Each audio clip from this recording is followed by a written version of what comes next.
चलिए आप सभी को नमस्कार, जो लोग भी जुड़े हुए हैं। और अब देखिए जीएस का डिस्कशन। अब यहाँ पर क्वेश्चन क्या है, इस पर आपको नहीं जाना है, ठीक है। अब डिस्कशन देखिए, डिस्कशन से जितना भी आपका बीपीएससी हो, सीजीएल 4 हो, बीएसएससी हो, सबका क्वेश्चन यहाँ पर जो है, और जो डिस्कशन यहाँ पर मैं बताऊंगा वही आपका पेपर में दिखेगा, ठीक है। तो चलिए दोस्तों अब शुरू करते हैं क्वेश्चन बिना देरी के। जो बताना था सर आपको बता चुके हैं, अब आगे चलते हैं हम लोग। अब यहाँ पर देखिए क्वेश्चन क्या कर रहा है। क्वेश्चन क्या कर रहा है कि निम्नलिखित में गलत कथन का चयन करें। कौन गलत कथन है यहाँ पर, ठीक है। तो अब देखिए यहाँ पर क्या है कि उच्च रक्तदाब अधिक वजन व व्यायाम न करने के कारण होता है।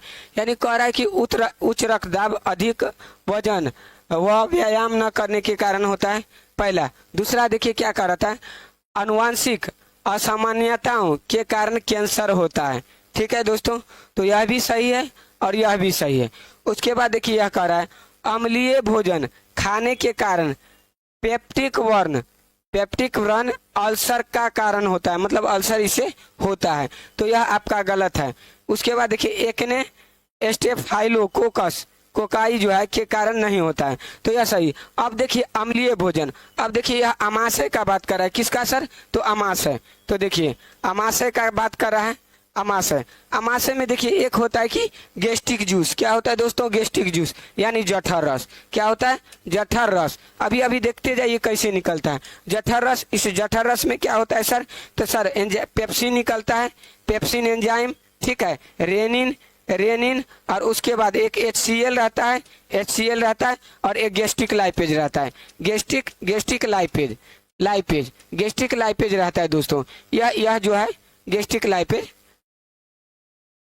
इतना रहता है। अब देखिए यहाँ पर जो HCl है, यहाँ पर क्या है दोस्तों, HCl। यह HCl जो है हार्ड एसिड होता है, हार्ड एसिड होता है दोस्तों, हार्ड एसिड होता है।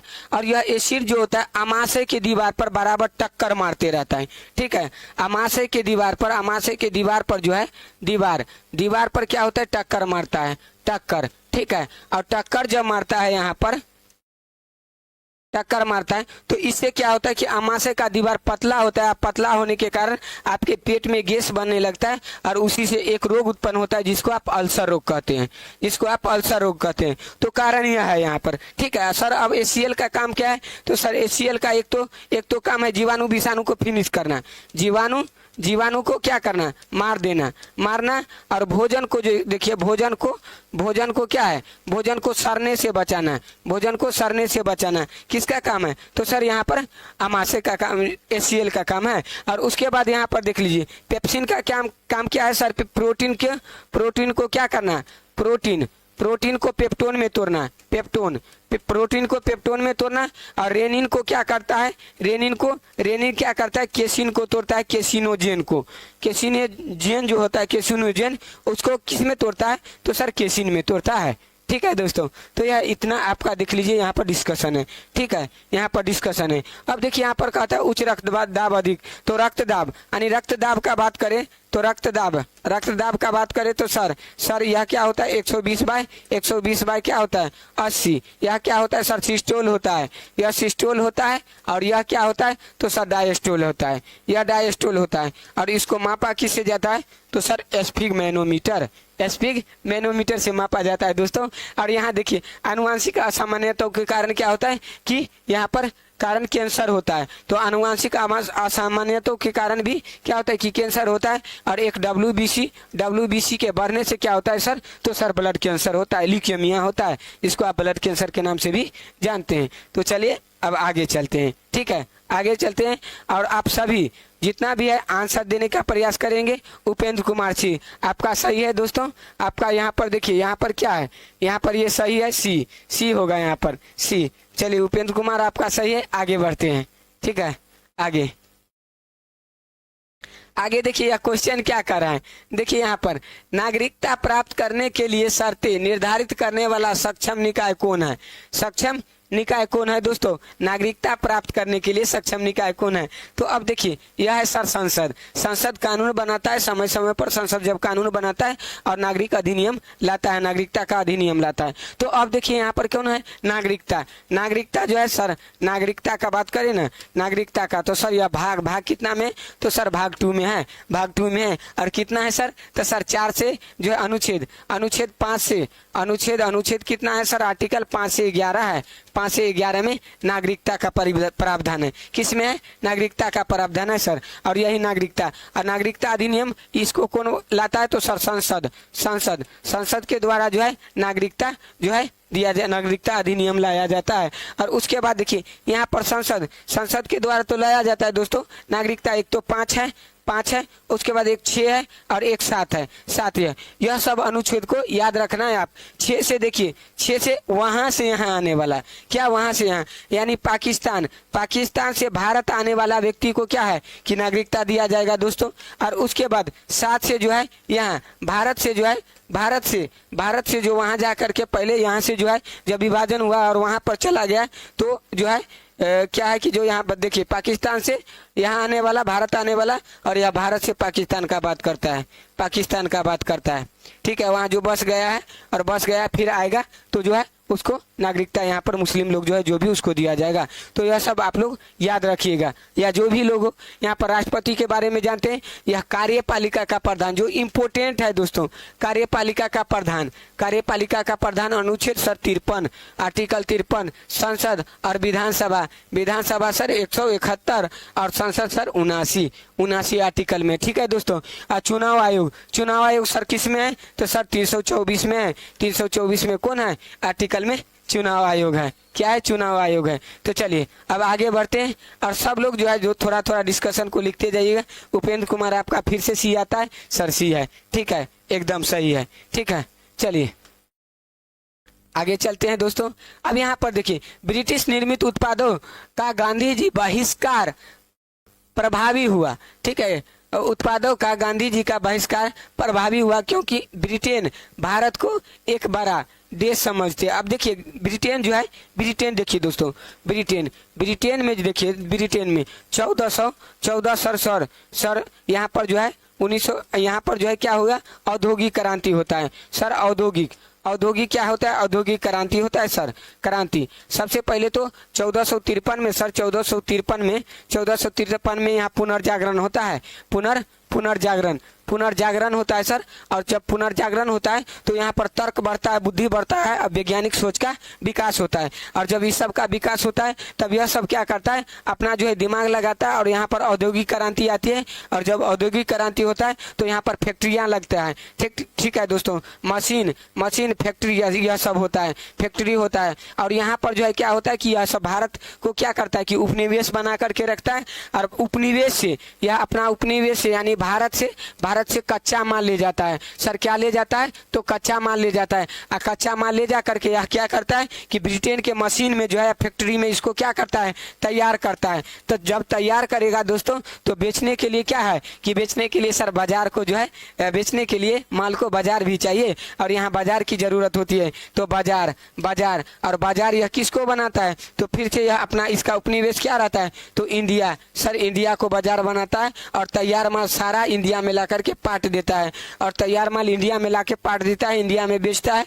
और इंडिया का वस्तु जो है, जो चूंकि हाथ से बनाया गया है तो थोड़ा महंगा होता है और यह मशीन में एक बार में बहुत ज़्यादा उत्पादन करता है। और बहुत ज़्यादा उत्पादन करता है तो तुलनात्मक रूप से सस्ता बेचता है।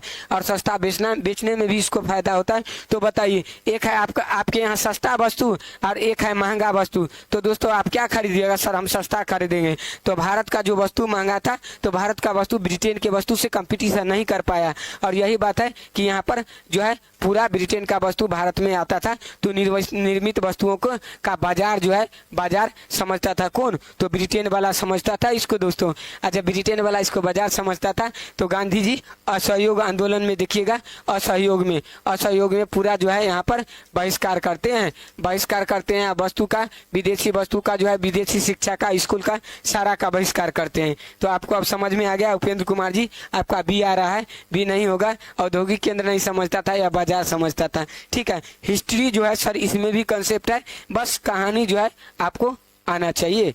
चलिए आगे चलते हैं। ठीक है, आगे चलिए देखिए, डिस्कशन जो है छोटा सा ही करेंगे, शॉर्ट में ही, लेकिन आपको पूरा अवधारणा को जो है समझा के रख देंगे। चलिए आगे चलते हैं। देखिए, निद्रा रोग जो है नामक बीमारी होता है। तो देखिए, निद्रालु रोग जिसको अफ्रीकन निद्रालु रोग कहा जाता है, संतोष सुमन सौरभ सुमन है, सॉरी, हेलो सर, हेलो भाई। अब देखिए यहाँ पर देखिए क्या है, निद्रा रोग। तो निद्रा रोग देखिए, निद्रा रोग का बारे में कहता है, तो हम क्यों नहीं, ये जिससे होता है सर, प्रोटोजोआ से होता है, प्रोटोजोआ से निद्रालु रोग होता है, प्रोटोजोआ। तो क्यों नहीं कि पूरा प्रोटोजोआ को ही निपटा दे। तो सर अब देखिए यहाँ पर ट्रिक देखिए, पे काम सोप होता है सर, और पे काम सोप होता है तो पे से सर पेचिस, सर पे से पेचिस, और उसके बाद का से सर काला जार, उसके बाद मौ से सर मलेरिया सर, उसके बाद सौ से सर सोने की बीमारी,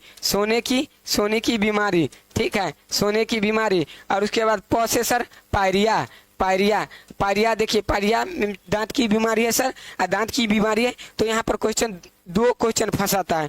मैं आपको कहता हूँ कि मैं कंफ्यूजन को हमेशा के लिए रिमूव कर देता हूँ। तो यहाँ पर देखिए, एक है एंट अमीबा हिस्टोलिटिका सर, हिस्टोलिटिका, इसका हिस्टोलिटिका है, और यहाँ पर सर एंट अमीबा जिंजीबेली है, जिंजीबेली। अब देखिए यहाँ पर भी एंट अमीबा लगा रहता है, और वहाँ पर भी एंट अमीबा लगा हुआ रहता है। तब जिंजीबेली जब कहते हैं तो देखिए दांत कैसे करता है, जिंजीबेली।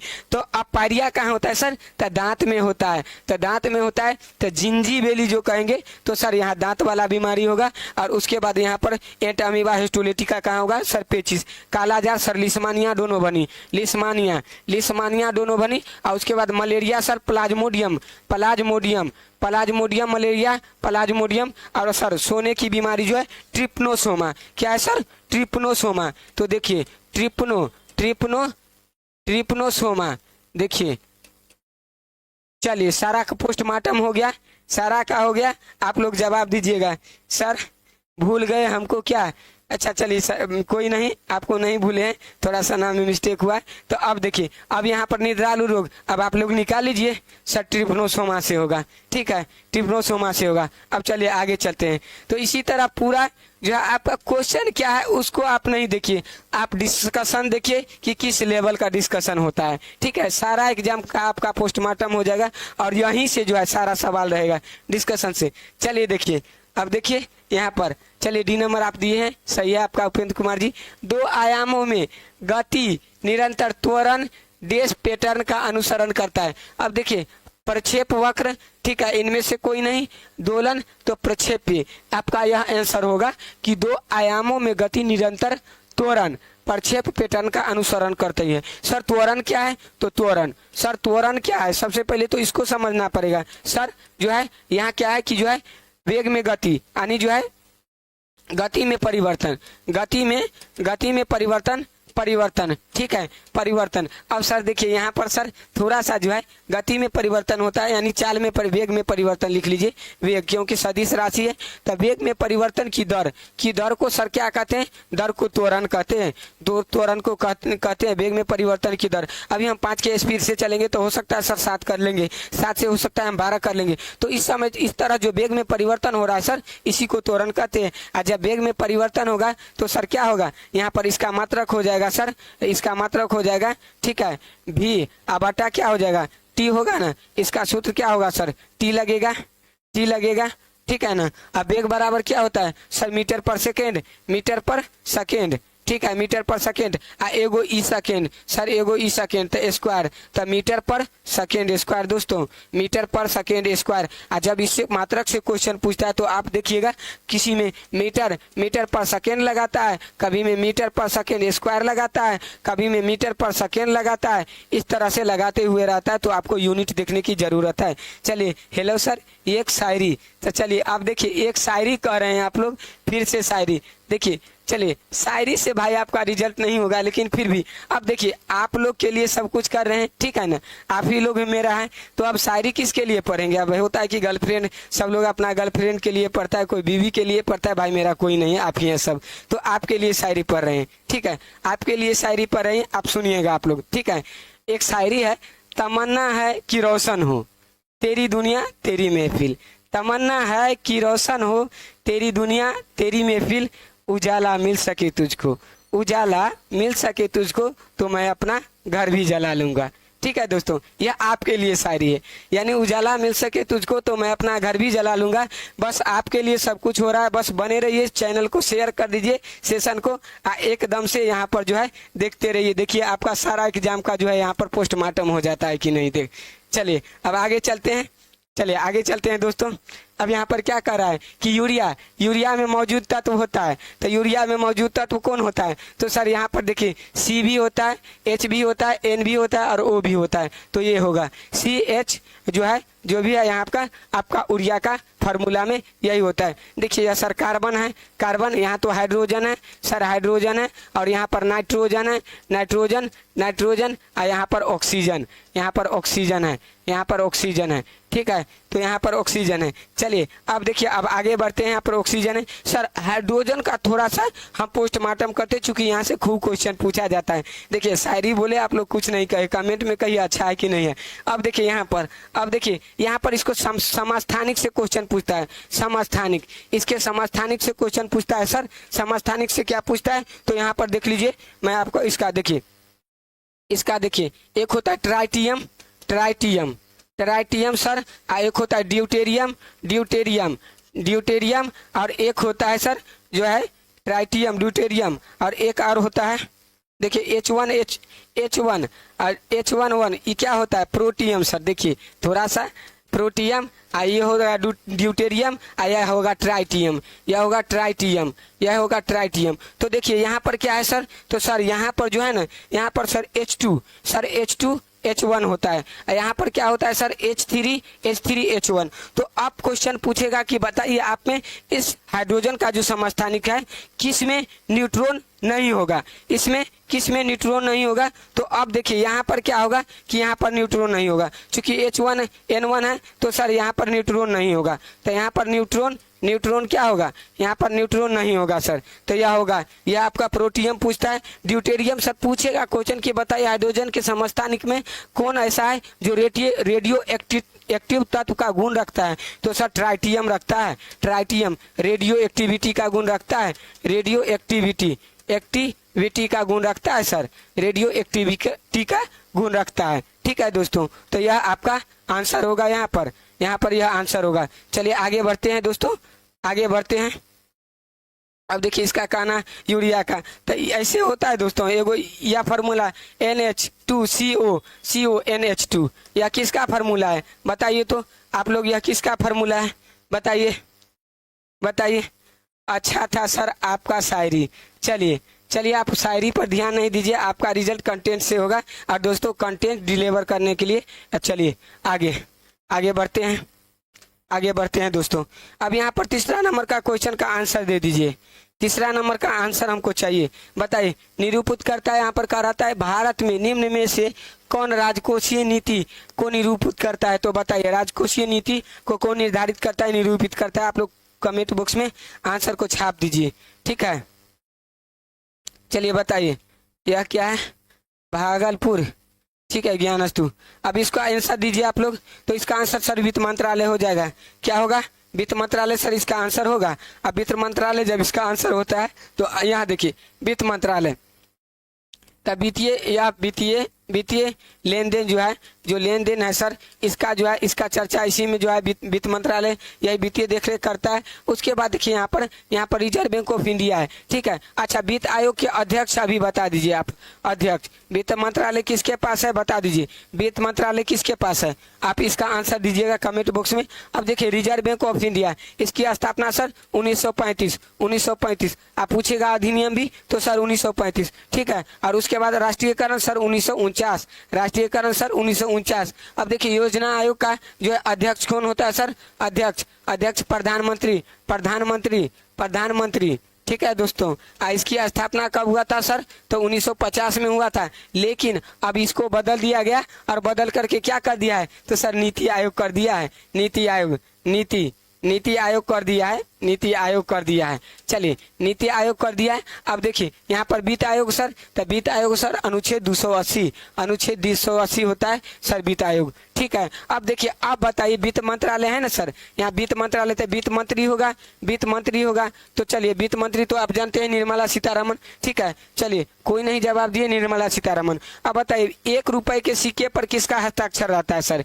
1 रुपए के सिक्के पर, 1 रुपए से जो ज्यादा सिक्का होगा या ज्यादा नोट होगा उस पर भारतीय रिजर्व बैंक का, ठीक है, भारतीय रिजर्व बैंक के गवर्नर का। लेकिन 1 रुपये के सिक्के पर किसका हस्ताक्षर होगा? तो सर यहाँ पर जो है वित्त मंत्रालय का होगा। ठीक है, चलिए आगे चलते हैं, यहाँ क्वेश्चन आपसे पूछ लेता है, आगे बढ़ते हैं। ठीक है, चलिए इसका आंसर दीजिएगा आप लोग इसका आंसर दीजिएगा। 6 लोग जो है, आप जितना लोग भी लाइव में है, इसका आंसर फटाफट सबको करना है। देखते हैं किसको किसको आता है। करिए आंसर, करिए, तब तक हम पानी पी लेते हैं दोस्तों। आंसर दीजिए।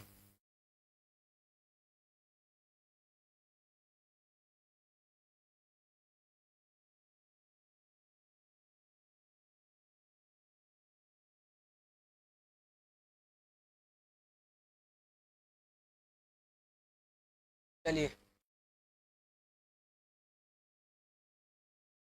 चलिए, अब देखिए यहाँ पर देखिए कौन होगा। यहाँ पर आंसर देखिए। अब देखिए कह रहा है कि सुभाष चंद्र बोस के त्याग पत्र के बाद भारतीय राष्ट्रीय कांग्रेस का अध्यक्ष कौन बनता है? तो अभी मैं क्लियर कर देता हूँ। अभी आप ही लोग आंसर दीजिएगा, कहिएगा सर हम आंसर दे दिए। अब देखिए, अब यहाँ पर एक हरिपुरा अधिवेशन होता है। हरिपुरा सर कब? तो सर 1938 में। 1938 में यह हरिपुरा कब पड़ता है? कहाँ सर? गुजरात पड़ता है, गुजरात। और यहाँ पर जो है अध्यक्ष कौन रहते हैं सर? अध्यक्ष तो सर राजेंद्र प्रसाद, सॉरी कौन है यहाँ पर? तो सर यहाँ पर जो है आपका सुभाष चंद्र बोस होते हैं सर, सुभाष चंद्र बोस होते हैं यहाँ पर अध्यक्ष। कौन सर? तो हरिपुरा अधिवेशन। अब देखिए हरिपुरा अधिवेशन में उपेंद्र कुमार जी एक, ये नहीं होगा। चलिए अभी हम बताते हैं। अब जब हरिपुरा अधिवेशन में 1938 में जब सुभाष चंद्र बोस जीत करके आ जाते हैं, अध्यक्ष बन जाते हैं, तो अब दूसरा होता है सर, तुरंत दूसरा होता है 1939 में। 1939 में सर त्रिपुरी अधिवेशन। और त्रिपुरी अधिवेशन कहाँ सर? त्रिपुरी पड़ता है कहाँ? तो सर MP में यानी मध्य प्रदेश में। इसलिए हम स्टेट बता रहे हैं दोस्तों, क्योंकि हरिपुरा पूछता है कि कहाँ पर है और त्रिपुरी कहाँ पर पूछता है। ठीक है, तो यह हरिपुरा गुजरात में और त्रिपुरी MP में। सारा प्रीवियस ईयर का पकड़ है। अब देखिए, अब यहाँ पर भी अध्यक्ष पद के लिए चुनाव में खड़े हो जाते कौन? तो सुभाष चंद्र बोस खड़े हो जाते हैं। ठीक है, बोस सीधा हम लिख देते हैं। और उसके बाद जो है एक और खड़े होते हैं गांधी जी इनको मना करते हैं नहीं खड़े होने के, लेकिन फिर भी खड़े होते हैं। और गांधी जी अपने तरफ से एक और को यहाँ पर खड़े करते हैं, पट्टा भी सीतार मैया। ठीक है, इसको खड़ा करते हैं दोस्तों। इसको जब खड़ा करते हैं तो सुभाष चंद्र बोस जीत जाते हैं सर, सुभाष चंद्र बोस जीत जाते हैं। और यह क्या होता है? यह जो है हार जाते हैं। तो जब यह हार जाते हैं तो गांधी जी कहते हैं कि यह जो है पट्टाभी सीतारामैया की हार नहीं, यह गांधी की हार है। यह किसकी हार है? गांधी की हार है। और इसी बात पर यहाँ पर जो है अब सुभाष चंद्र बोस जो जीत जाते हैं सर, यह क्या करते हैं? त्याग पत्र दे देते हैं। और त्याग पत्र देने के बाद जैसे ही त्याग पत्र देते हैं, राजेंद्र बाबू, अपना बिहारी बाबू जो है राजेंद्र बाबू, यह अपना जो है यह अध्यक्ष बनते हैं दोस्तों। तो ये है आपका आंसर। आप लोग इसको जो है एकदम से ध्यान में रखिएगा। देखिए इतना ही देर में आपको पूरा घटना जो है हरिपुरा से लेकर त्रिपुरी बता दिया हूँ। तो यह होता है डिस्कशन। आपके पास कंसेप्ट भी आ गया इतना देर में और कंटेंट भी आ गया। तो चलिए अब यहाँ पर हो जाएगा कौन? राजेंद्र प्रसाद। चलिए दोस्तों आगे बढ़ते हैं। चलिए बस यहाँ पर आपका जो है क्वेश्चन गलत नहीं होना चाहिए। अब देखिए यहाँ पर भारतीय राष्ट्रीय संविधान दिवस कब मनाया जाता है? तो आप बताइए भारतीय राष्ट्रीय संविधान दिवस कब मनाया जाता है दोस्तों? तो आप बताइए 26 नवंबर सर, 22 नवंबर सर, 28 नवंबर सर, 24 नवंबर। तो बताइए संविधान दिवस कब मनाया जाता है? आप लोग कमेंट बॉक्स में आंसर दीजिएगा जो भी है। चलिए देखिए अब यहाँ पर आंसर क्या होगा दोस्तों, ए है आपका, जिसका भी है उपेंद्र कुमार ए। अब देखिए यहाँ पर अब पहले का क्वेश्चन का आंसर है आपका। चलिए अब फिर से ए दे दिए। 26 नवंबर 1949। सर इस दिन से संविधान को क्या किया था सर, अंगीकार किया था। अंगीकार किया था कर 26 नवंबर।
चलिए अब बताइए, आवाज आ रही है?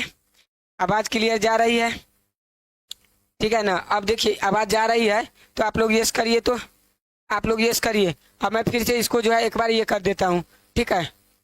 अब देखिए यहाँ पर क्या था, चलिए आवाज यहाँ पर जा रही है। अब देखिए यहाँ पर क्या है कि यहाँ पर अब 26 नवंबर 1949 को इस दिन क्या हुआ था कि संविधान में क्या हुआ था, संविधान को अंगीकार किया गया था दोस्तों। अब हम प्रस्तावना की बात पर आए थे, तो सर प्रस्तावना में मात्र एक बार संशोधन हुआ है। कब? 42वां संविधान संशोधन 1976 में हुआ था दोस्तों। कौन? केशवानंद भारती बनाम केरल राज्य के द्वारा इसमें संशोधन हुआ था, ठीक है। अब देखिए अब यहाँ पर जो है 5 प्रकार की इसमें स्वतंत्रता होता है, 3 प्रकार की समानता कितनी प्रकार की सर? तो 3 प्रकार की, ठीक है। सामाजिक, आर्थिक और राजनीतिक समानता होता है, ठीक है। अब देखिए यहाँ पर जो दोस्तों स्वतंत्रता 5 प्रकार की होता है, और यहाँ पर देखिए यह जो समाजवादी पंथ, निरपेक्ष और अखंडता, एकता, इसमें नहीं जोड़ना है आप लोग को। और यह सब जो है इसमें संविधान में जोड़ा गया था दोस्तों, प्रस्तावना में जोड़ा गया था। तो यह सब आप लोग याद रखिएगा। अब देखिए अब यहाँ पर कौन डेट है? 24 नवंबर, 28 नवंबर, 22 नवंबर। कोई इंपॉर्टेंट नहीं है, आगे बढ़ते हैं हम लोग, आगे बढ़ते हैं, ठीक है।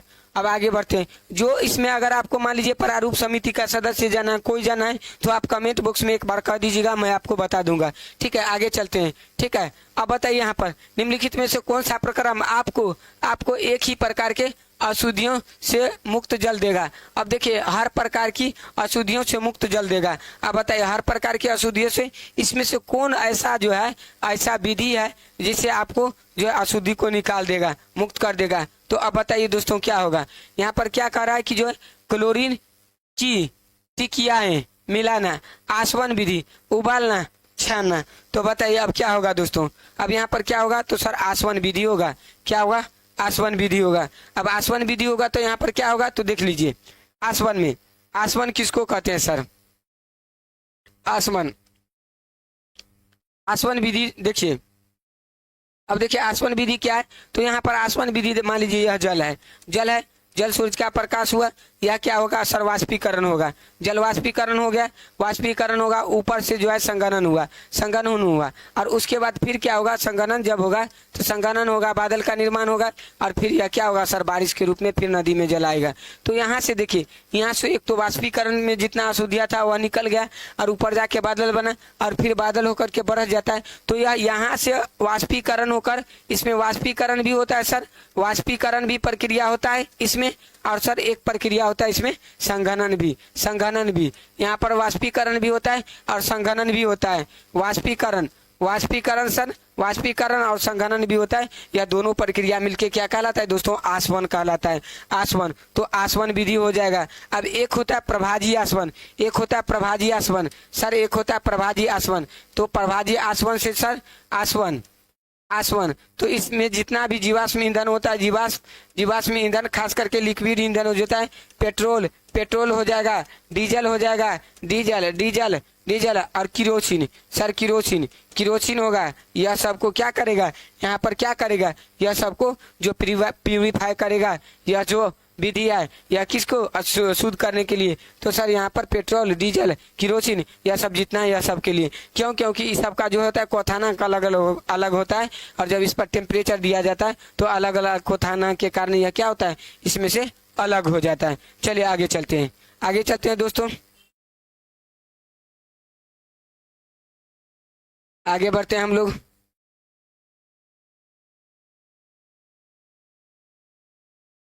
अब देखिए यहाँ पर क्वेश्चन क्या कर रहा है, भारतीय राष्ट्रीय कांग्रेस ने मौलिक अधिकार का प्रस्ताव किस अधिवेशन में पारित किया। तो आप बताइए, आप लोग आंसर दीजिएगा कमेंट बॉक्स में, इसको जो है छाप दीजिए। आप बताइए, आंसर दीजिए, आंसर दीजिए, आंसर दीजिए। इसका क्या कर रहा है कि 1931 कराची अधिवेशन, 1929 लाहौर अधिवेशन, 1939 त्रिपुरी अधिवेशन, 1942 वर्धा अधिवेशन, 1942 वर्धा अधिवेशन। तो अब देखिए 1931 कराची, 1929 लाहौर, 1942 वर्धा, अब बताइए 1939 त्रिपुरी। अब आप लोग जो है इसका आंसर दीजिएगा। तो सर 1931 में कराची अधिवेशन, देखिए 1931 में क्या होगा सर, कराची अधिवेशन, कराची, कराची अधिवेशन होगा, अधिवेशन, अधिवेशन यह होगा कराची अधिवेशन 1931 में। इसकी अध्यक्षता सर, अध्यक्षता कौन किए, तो सर अध्यक्षता जो है, अध्यक्षता सर सरदार पटेल, सरदार पटेल, सरदार, सरदार पटेल सर, सरदार पटेल, ठीक है। इसी में गांधी जी बोले कि गांधी मर सकता है, गांधी मर सकता है, मर सकता है, लेकिन गांधीवाद नहीं, गांधीवाद नहीं, और इसी में गांधीवाद नहीं, यह कहे थे कौन में, तो इसी में गांधी मर सकता है लेकिन गांधीवाद नहीं, इसमें कौन कहे थे, गांधी जी कहते। अब देखिए यहाँ पर सरदार पटेल, यहाँ पर यहीं पर पहली बार मौलिक अधिकार, तो मौलिक अधिकार थे ना सर, मौलिक अधिकार, और कितना सर, तो 19 गो, 19 मौलिक अधिकार यहाँ पर जो दिया गया था। तो आप लोग इसको याद करिएगा। उपेंद्र कुमार, ये नंबर आपका सही है दोस्तों, ये नंबर सही है। अब देखिए त्रिपुरी में सर सुभाष चंद्र बोस, सुभाष चंद्र बोस अभी बताए हैं दोस्तों, सुभाष चंद्र बोस, सुभाष चंद्र बोस। अब देखिए 1942 में, अब 42 का जैसे बात करेगा तो दोस्तों कौन आ जाएगा, तो सर 42 के बाद इधर से उससे 42 से लेकर के 45 तक, और उससे पहले भी, ठीक है। यहाँ पर सर मौलाना अबुल कलाम आजाद होगा, मौलाना अबुल कलाम आजाद, यह लगभग 6-5 साल तक जो है मौलाना अबुल कलाम जो है रह ही गए थे,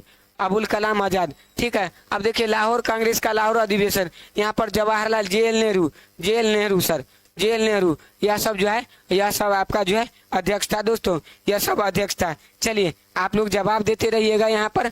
चलिए आगे बढ़ते हैं, आगे बढ़ते हैं। चलिए इस क्वेश्चन का आंसर दीजिए, तो इस क्वेश्चन का आंसर दीजिए।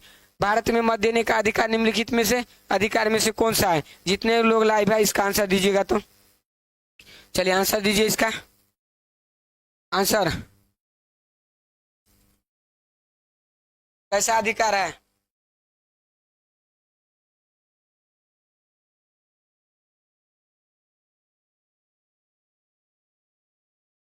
आंसर दीजिए आप लोग, आंसर दीजिए।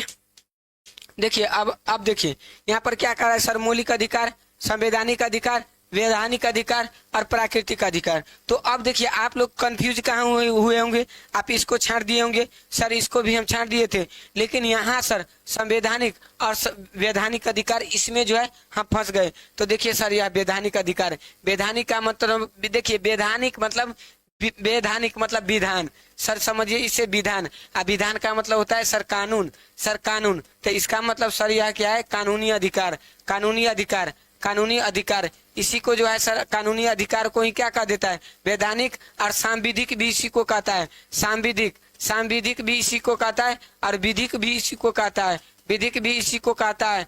सांविधिक, विधिक, वैधानिक और कानूनिक, सांविधिक, विधिक, वैधानिक और कानूनी, कानूनी, यह सब अधिकार किसको कहता है दोस्तों, तो कानूनी अधिकार को कहता है। बस एक बात सीधा आप लोग जान लीजिए, ठीक है। अब देखिए यहाँ पर संवैधानिक अधिकार, सर संवैधानिक अधिकार कौन होता है, तो सर संवैधानिक जो होता है, सर संवैधानिक यह होगा, संवैधानिक इसमें जो है संवैधानिक होगा इसलिए कि इसका संविधान में चर्चा होगा, संविधान में इसका चर्चा होगा, संविधान में चर्चा, ठीक है दोस्तों, संविधान में चर्चा। वैधानिक अधिकार सर कौन होगा, इसको जो है संसद, संसद जो है कानून बनाएगा विधेयक लेकर। इस संसद कानून का निर्माण करना किसका काम है सर, तो सर संसद का काम है। और उसके बाद देखिए प्राकृतिक अधिकार, प्राकृतिक अधिकार जो जानबे करते हैं, जो आपको जन्म से मिलता है, ठीक है दोस्तों, प्राकृतिक अधिकार। तो यह सब आप लोग यहाँ पर जान लीजिए। जैसे मौलिक अधिकार देखिए संविधान में दिया हुआ है, ठीक है, संविधान में दिया हुआ है, तो सर यह संवैधानिक अधिकार हो जाएगा, ठीक है दोस्तों। चलिए आगे चलते हैं, आगे चलते हैं। उपेंद्र कुमार जी ए है आपका, ये नहीं होगा दोस्तों, यहाँ पर होगा जो है मत देने का अधिकार, कानूनी अधिकार है। चलिए अब बताए किसी विलयन, विलयन में विभिन्न भिन्न हाइड्रोजन आयन सांद्रता की स्थिति में कौन क्या है, सासूचक भिन्न रंग दर्शाता है, सासूचक भिन्न रंग दर्शाता है। तो अब बताइए यहाँ पर बताइए, यहाँ इयोजिन है, फिनोप्थेलिन है, यूनिवर्सल है और घरान सूचक है। चलिए इसका आंसर क्या होता है सर, यूनिवर्सल होता है। अब देखिए यहाँ पर विलियन कहता है ना सर, विलियन, विलियन, विलियन कहता है, ठीक है। इसमें देखिए इसमें एक होता है सर विलायक होता है, विलायक, एक विलायक होता है और एक सर विलय होता है, विलय, विलायक सर, विलायक का क्वांटिटी सर, इसका क्वांटिटी अधिक होगा और इसका क्वांटिटी सर कम होगा, ठीक है। अब देखिए विलियन में यह क्या होगा, इसका क्वांटिटी एक का जो है अधिक होगा, एक का कम, विलायक का ज्यादा। और जैसे चीनी कहिएगा तो चीनी जो है, चीनी और पानी के घोल में चीनी सर क्या होगा, तो सर चीनी विलय होगा। और जो पानी क्या होगा सर, पानी सर विलायक होगा, विलायक होगा सर, पानी क्या होगा, विलायक होगा। तो चलिए यह है आपका बिलियन, बिलियन, बहुत प्रकार का बिलियन पढ़ते हैं, ठीक है, बिलियन पढ़ते हैं। चलिए आगे चलते हैं दोस्तों।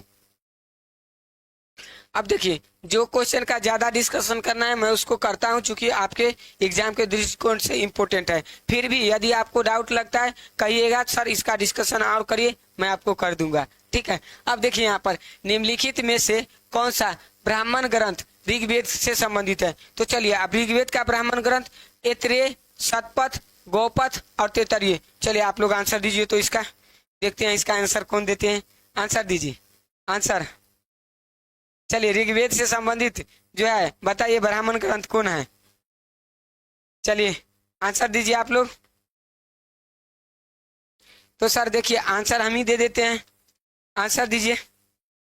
तो आप देखिए यहाँ पर क्या है, ऐत्रेय ब्राह्मण, गोपथ, तैत्तरीय। तो सर यहाँ पर ऐत्रेय ब्राह्मण है, ऐत्रेय, ऐत्रेय ब्राह्मण और कौशिकी। देखिए ऐत्रेय, ऐत्रेय, ऐत्रेय और कौशिकी, कौशिकी प्लस कौशिकी, कौशिकी, कौशिकी, यह किसका है सर, तो सर यह ऋग्वेद का, यह क्या है सर, ऋग्वेद, ऋग्वेद का है, ऋग्वेद का है सर। यहाँ शतपथ ब्राह्मण है सर, शतपथ जो है किसका है सर, यजुर्वेद का, सर यजुर्वेद, ठीक है। शतपथ सर किसका है, सामवेद, सामवेद, ठीक है।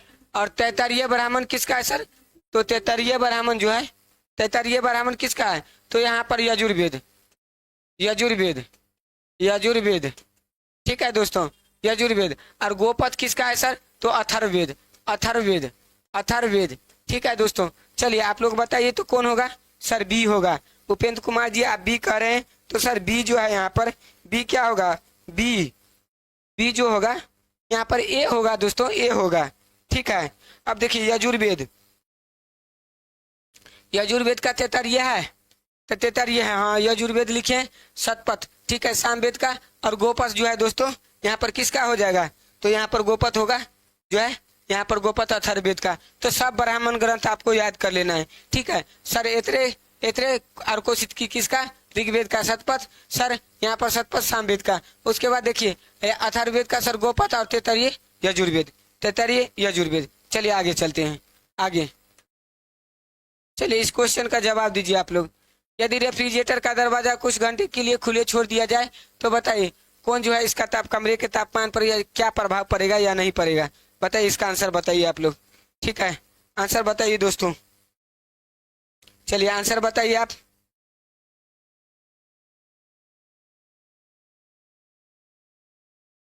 चलिए बताइए आंसर।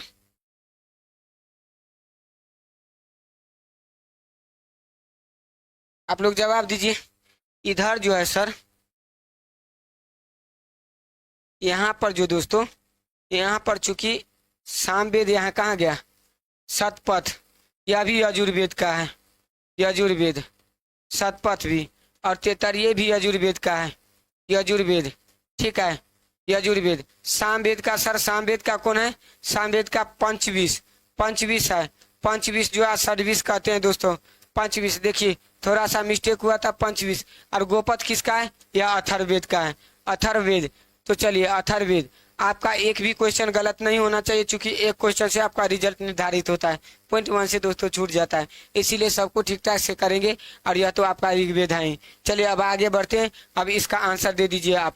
चलिए इसका आंसर दे दीजिए सर। अब यदि रेफ्रिजरेटर के दरवाजे कुछ घंटे के लिए खुले छोड़ दिया जाए तो इसमें क्या होगा। अब चलिए उपेंद्र कुमार जी आपका सी आ रहा है, तो सी आ रहा है सर, कम हो जाएगा, बढ़ जाएगा सर, वही रहेगा, केवल रेफ्रिजरेटर के आसपास के क्षेत्र में घट जाएगा। देखिए दोस्तों यहाँ पर देखिए ना, सीधा आप फ्रिज है, फ्रिज का आप दरवाजा खोल दीजिए तो सर टेम्परेचर तो मेंटेन नहीं रहेगा सर, यहाँ पर टेम्परेचर बढ़ जाएगा। क्या होगा, सिंपल है, बस आप दैनिक जीवन में जो चीज यूज करते हैं उसको उसी तरह से ध्यान में आप आंसर दीजिएगा, उसमें कोई ज्यादा साइंस नहीं लगाएगा, आपका गलत हो जाएगा। जैसे अभी उपेंद्र कुमार जी का तैयारी आपका सही है, लेकिन आप सर वही रहेगा, ये लगा दिए आंसर, ठीक है। इसीलिए फ्रिज में क्या होगा, आप कमरे का तापमान इसको खोल दीजिएगा तो बढ़ जाएगा, ठीक है फ्रिज। अब देखिए फ्रिज में जो है दोस्तों, फ्रिज में ठीक है, इससे जो सर, इससे जो है यहाँ पर जो है CFC गैस जो है रिलीज होता है, यानी CFC क्लोरोफ्लोरोकार्बन जो है यहाँ से रिलीज होता है। तो यह क्वेश्चन आपसे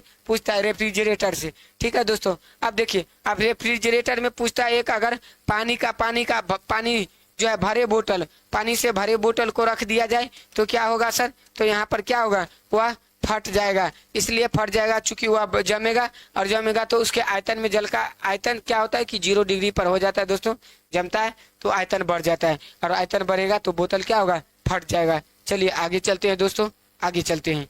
चलिए अब जो है यहाँ पर देखिए, यहाँ पर आंसर दे दीजिए आप। किरचॉफ का पल धारा का नियम बताता है कि नोड में प्रवाहित होने वाली विद्युत प्रवाह इससे बाहर प्रवाहित होने वाली विद्युत प्रवाह के देश होनी चाहिए। अब कह रहा है कि देखिए यहाँ पर नोड में प्रवाहित होने वाली विद्युत प्रवाह, इससे प्रवाहित होने वाली विद्युत प्रवाह देश होनी चाहिए। बताइए इसका आंसर आप लोग तुरंत दे दीजिएगा, दीजिए आप लोग इसका आंसर। 26 का आंसर दीजिए, 26 का आंसर दोस्तों। चलिए आंसर दीजिए। तो चलिए सर इसका आंसर क्या होगा सर, बराबर हो जाएगा यहाँ पर, इसीलिए कहे थे कि थोड़ा सा आप लोग दिमाग लगा लीजिएगा तो हो जाएगा। किरचॉफ का नियम देखिए, किरचॉफ का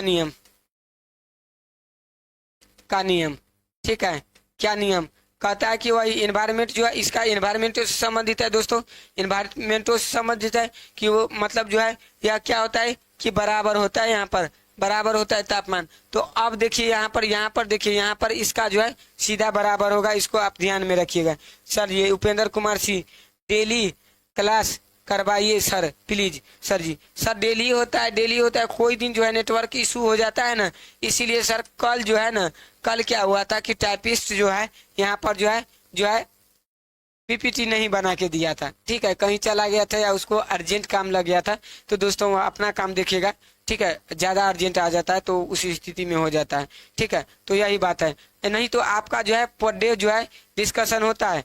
अब देखिए अंतर्राष्ट्रीय न्यायालय का मुख्यालय कहाँ अवस्थित है, आप लोग इसका जवाब दे दीजिए, ठीक है, अंतर्राष्ट्रीय न्यायालय का मुख्यालय कहाँ है, बताइए बताइए, यहाँ पर आंसर दीजिए, अंतर्राष्ट्रीय का मुख्यालय कहाँ है, न्यायालय का है, तो सर अंतर्राष्ट्रीय न्यायालय का मुख्यालय, अब देखिए जेनेवा, ठीक है, पेरिस, न्यूयॉर्क और हेग, आपका इंतजार कर रहे हैं, मतलब हम कर रहे हैं, दीजिए आंसर, ठीक है,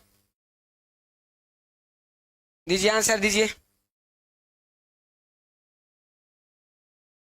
चलिए मैं ही दे देता हूँ सर, यहाँ पर जो है द हेग होगा, द हेग, हेग जो है, हेग कहाँ पड़ता है sir, Hague sir Netherland, Netherland, Netherland, Netherland में पड़ता है हेग सर, नीदरलैंड में। तो चलिए अब अंतर्राष्ट्रीय मुख्यालय में जो मतलब जो है न्यायालय में सर, न्यायालय में कितने कितने जो है न्यायाधीश होते हैं सर, न्यायाधीश, तो न्यायाधीश सर होते हैं, तो यहाँ पर होते हैं सर कितना, तो सर 15 न्यायाधीश होते हैं, और इसका कार्यकाल सर, कार्यकाल कितना होता है, तो सर कार्यकाल जो है 2 वर्ष होता है, 2 वर्ष होता है, और सर यह जो है यह यूएनओ का संयुक्त राष्ट्र संघ का एकमात्र जो अंग है, एकमात्र अंग है जिसका मुख्यालय अमेरिका से बाहर है सर, यूएसए से बाहर है, किसका, तो सर यहाँ पर देखिए अंतर्राष्ट्रीय न्यायालय जो हेग में पड़ता है, इसका जो है सर मुख्यालय यूएसए से बाहर है, कहाँ पर है, तो नीदरलैंड में। सर पेरिस में देखिए यूनेस्को का मुख्यालय, अच्छा न्यूयॉर्क में यूनिसेफ, यह दोनों में यूनिसेफ है और यूनेस्को में कंफ्यूजन होता है, तो चलिए हम कंफ्यूजन दूर कर देते हैं, ठीक है, विमल सर पटना 15, यह 15 क्या है दोस्तों, ए, चलिए ए। अब देखिए यहाँ 15 न्यायाधीश आप जवाब दिए, अब देखिए इस दोनों में कंफ्यूजन होता है, यूनिसेफ में या यूनेस्को में आप बहुत कंफ्यूज रहते हैं सर, इसका मुख्यालय कहाँ होता है, अभी क्लियर कर देते हैं सर। सबसे शक्तिशाली देश कौन होता है, तो सर अमेरिका होता है, तो व्यक्ति कहाँ जाके सेफ रहेगा, तो सर अमेरिका में रहेगा, अमेरिका में तो पड़ता है सर न्यूयॉर्क, ठीक है, तो सेफ कहाँ रहेगा सर सबसे शक्तिशाली, तो देखिए सेफ, तो यूनिसेफ का मुख्यालय कहाँ सर, न्यूयॉर्क में, एक बचता है यूनेस्को, तब पेरिस में लगा दीजिए, क्या हो गया ना। अब देखिए जेनेवा में बहुत का, ठीक है, डब्ल्यूटीओ विश्व व्यापार संगठन, डब्ल्यूएचओ यह दोनों का मुख्यालय सर कहाँ पर, तो सर जेनेवा में, और जेनेवा कहाँ पड़ता है, तो दोस्तों स्विट्जरलैंड में पड़ता है, क्या, चलिए आगे चलते हैं, जॉब लीजिएगा तो जाइएगा शादी के बाद आप लोग स्विट्जरलैंड, जॉब के बाद शादी, चलिए यहाँ आंसर दीजिए आप लोग, यहाँ दीजिए। अब कह रहा एथिल एल्कोहल का आइसोमर यानी आइसोमर क्या होता है दोस्तों, एक प्रकार का इकाई है, ठीक है, आइसोमर बताइए क्या होगा, बताइए, डाइमेथिल ईथर, देखिए डाइएथिल है, मेथिल ईथर, ठीक है, और एसीटोन होगा, तो बताइए यहाँ पर क्या होगा आंसर, चलिए जवाब दीजिए आप लोग, इसका आंसर दीजिए, उपेंद्र जी है, आप विमल जी है, ठीक है, प्रशांत कुमार है, आप सभी लोग जवाब दीजिए इसका, जितने भी लोग हैं, चलिए सर डाइमेथिल ईथर होगा इसका आंसर, ईथर, ठीक है, डाइमेथिल ईथर होगा, एल्कोहल सर, एल्कोहल देखिए इससे क्वेश्चन जो है सर, क्वेश्चन कहाँ से आता है, देखिए अभी एल्कोहल,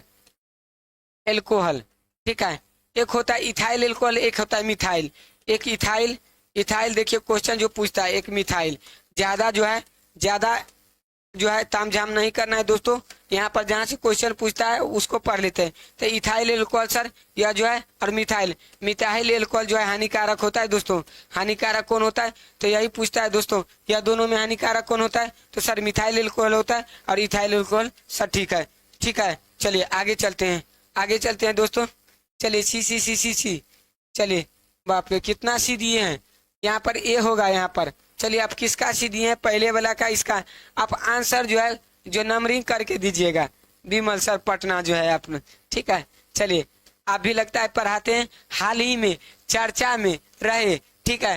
पंच जो है मिशन का संबंध किससे, सूर्य से है, मंगल से, चंद्रमा है, शनि है। चलिए करंट का क्वेश्चन है, तो चलिए करंट का क्वेश्चन का जवाब मैं दे देता हूँ, ठीक है। लेकिन करंट का है तो देखिए देखिए ऑप्शन देखिए कितना सुंदर सुंदर है, तो सुंदर सुंदर ऑप्शन है, तो सुंदर सुंदर डिस्कशन। सर मंगल, देखिए मंगल, मंगल को क्या कहा जाता है दोस्तों, तो मंगल को क्या कहा जाता है सर, लाल ग्रह कहा जाता है, लाल ग्रह कहा जाता है। मंगल को क्या कहा जाता है, लाल ग्रह सर, लाल ग्रह कहा जाता है। तो इसका जो है एक दो उपग्रह, दो उपग्रह जो है सर, एक कौन है, एक फोबोस, फोबोस फोबोस और एक डीमोस, एक डीमोस है सर, डीमोस। फोबोस को क्या कहा जाता है, फोबोस और डीमोस। फोबोस या भय का देवता होता है दोस्तों, भय का या आतंक का देवता है, इसको आतंक का देवता कहा जाता है। चलिए आतंक का देवता कहा जाता है। पृथ्वी के तरह थोड़ा सा जो है यहाँ पर जो है जलवायु थोड़ा देखा जाता है, जलवायु यहाँ पर मिलता है पृथ्वी के तरह, लेकिन क्या होता है सर, यहाँ पर जीवन इसलिए संभव नहीं है क्योंकि दिन और रात की अवधि कई वर्षों का होता है यहाँ दोस्तों, इसीलिए यहाँ सरवाइव कर रहे हैं। पता चलेगा सर बहुत दिन तक दिन रह गया, कई साल तक कैसे सरवाइव करेंगे सर, दिन रात 24 घंटा में हम बिताए हुए लोग हैं। अब देखिए शनि ग्रह, शनि ग्रह इसमें देखिए इसको सुंदर ग्रह कहा जाता है दोस्तों। सुंदर इसलिए कहा जाता है क्योंकि इसमें एक टोपी पाया जाता है, टोपी देखिए, टोपी का मतलब सर छल्ला पाया जाता है, छल्ला इसमें पाया जाता है, छल्ला पाया जाता है सर, इसमें छल्ला पाया जाता है, ठीक है शनि ग्रह में। और शनि ग्रह को क्या कहा जाता है सर, तैरता हुआ ग्रह कहा जाता है। क्या कहा जाता है, तैरता हुआ ग्रह कहा जाता है। क्यों, क्योंकि सर इसका घनत्व इसका क्या होता है कि सबसे कम होता है, सभी ग्रहों में घनत्व इसका क्या होता है, कम होता है। सबसे ज्यादा किसका होता है दोस्तों, तो पृथ्वी का होता है, यह याद रख लीजिएगा दोस्तों। चंद्रमा, चंद्रमा यह क्या है, पृथ्वी का जीवाश्म है, पृथ्वी का जीवाश्म ग्रह, जीवाश्म ग्रह, पृथ्वी का जीवाश्म ग्रह, यानी यह उपग्रह है दोस्तों, यह उपग्रह है पृथ्वी का जीवाश्म ग्रह। सूर्य सर सौर मंडल का मुखिया, ठीक है, इसका सौर मंडल का मुखिया है। और सबसे मेन क्वेश्चन यहाँ से मैं बताता हूँ, इसका जो दिखाई पड़ने वाला भाग है, दिखाई पड़ने वाला भाग सर प्रकाश मंडल, प्रकाश मंडल, प्रकाश मंडल, ठीक है सर फोटोस्फीयर, और इसका 6000 डिग्री सेंटीग्रेड, 6000 डिग्री सेंटीग्रेड। चलिए दोस्तों हो गया, चलिए आगे बढ़ते हैं, आगे बढ़ते हैं, चलिए आगे आंसर देते रहिएगा आप लोग। बताइए यहाँ पर, यहाँ दीजिए तो आंसर, यहाँ दीजिए आंसर। निम्नलिखित कोयला खानों में कौन सी मध्य प्रदेश में है। अब बताइए मध्य प्रदेश का कोयला खान बताइए दोस्तों, बताइए आप लोग मध्य प्रदेश का कोयला खान बताइए, तो आंसर दीजिए। जितने भी लोग लाइव है सभी आंसर दीजिएगा, मध्य प्रदेश का कोयला खान कौन है, आंसर। तो अब देखिए यहाँ सर सिंगरौली, सिंगरौली क्या है, मध्य प्रदेश का है सर, मध्य प्रदेश का सिंगरौली। लखनपुर है, यहाँ देवगढ़ है सर, यहाँ पर देखिए यहाँ पर रामगढ़ है झारखंड में, झारखंड में। आप शोले फिल्म देखे होंगे सर, शोले फिल्म में रामगढ़ झारखंड में है। अब देखिए यहाँ पर कोयला खान, कोयला जो है, कोयला हम आपको छोटा नागपुर का पठार जो है दोस्तों, छोटा नागपुर का पठार, ठीक है, नागपुर का पठार, ठीक है। यही क्षेत्र में जो आपका एगो झरिया मिलेगा दोस्तों, झरिया जो झारखंड में पड़ता है, झरिया जो है कोयला के लिए बहुत फेमस है, कोयला के लिए फेमस झरिया है, ठीक है दोस्तों। अब यहाँ छोटा नागपुर का पठार देखिएगा कि यह खनिज के लिए भारत का रूर कहा जाता है, भारत का रूर प्रदेश कहा जाता है, प्रदेश आया, रूर प्रदेश जर्मनी में पड़ता है दोस्तों, वहाँ खनिज के लिए, इसीलिए छोटा नागपुर के पठार को भारत का रूर कहा जाता है। छोटा नागपुर के पठार को दामोदर नदी दो भाग में बांटती है, ऊपर का पठार हजारीबाग का, नीचे का रांची का पठार। चलिए आगे बढ़ते हैं दोस्तों। चलिए यहाँ पर इसको बताइए, कोशिका की ऊर्जा के रूप में किसे जाना जाता है, इसको जरूर बताइएगा दोस्तों इसका आंसर। अभी इसका जो है फुल पोस्टमार्टम होने वाला है, बताइए। एडिनोसिन फास्फेट ग्लाइकोसिन ट्राइफास्फेट, ठीक है, एडिनोसिन ट्राइफास्फेट, एडिनोसिन डाइफास्फेट। चलिए इसका आंसर दीजिए उपेंद्र जी, आप ए दे रहे हैं और किसका दे रहे हैं या किसका दे रहे हैं, आप बताइए पहले किसका आंसर उपेंद्र जी आप दे रहे हैं, जल्दी बोलिए। इसका आंसर दे रहे हैं, इसका आंसर दीजिए। इसका आंसर मैं मानता हूं कि सबको आना चाहिए, अगर इसका आंसर आपको नहीं आता है आपका तैयारी सर वीक है, ठीक है, ऐसा सब क्वेश्चन सब बनाता है। बताइए आंसर बताइए,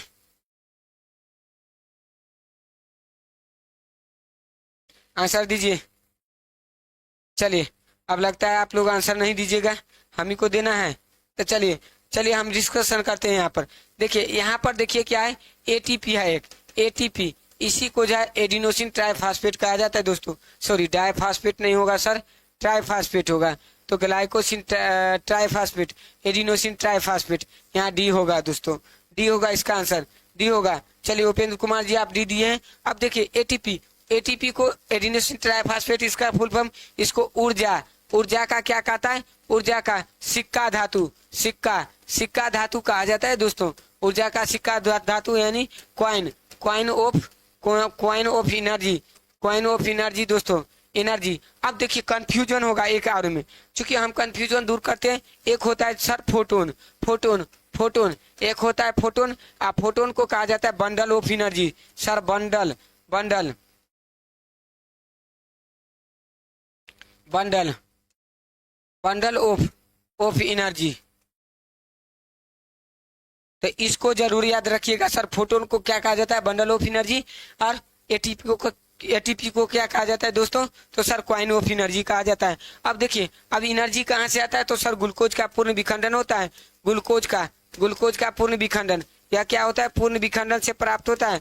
पूर्ण विखंडन सर, पूर्ण विखंडन कहाँ होता है सर, पूर्ण विखंडन क्यों होता है, तो सर श्वसन की प्रक्रिया होता है, श्वसन में, श्वसन में, श्वसन में सर होता है। श्वसन कहाँ पर, तो सर माइटोकॉन्ड्रिया में, माइटोकॉन्ड्रिया में सर, माइटोकॉन्ड्रिया में एक क्रेब्स चक्र होता है सर, क्रेब्स चक्र में जो होता है ग्लूकोज का पूरा विखंडन होता है, पूरा विखंडन होता है। तो दो अणु पायरुविक अम्ल का विखंडन होता है, और एक अणु से जो है सर 18 एटीपी, और दो अणु से मतलब एक अणु यानी दो अणु से सर 36 एटीपी, एक से 18 और फिर 2 से 36 एटीपी ऊर्जा की प्राप्ति होती है। और एक ग्लाइकोलाइसिस प्रक्रिया होता है, जहाँ से दो जो है एटीपी ऊर्जा का प्राप्ति होता है। तो 36 2 38, पूरे शोषण की प्रक्रिया में 38 एटीपी ऊर्जा की प्राप्ति होती है, और यही एटीपी के रूप में जो आपको ऊर्जा प्राप्त होता है, इसी को तो कहते हैं सर एडिनोसिन ट्राइफॉस्फेट। चलिए आगे बढ़ते हैं।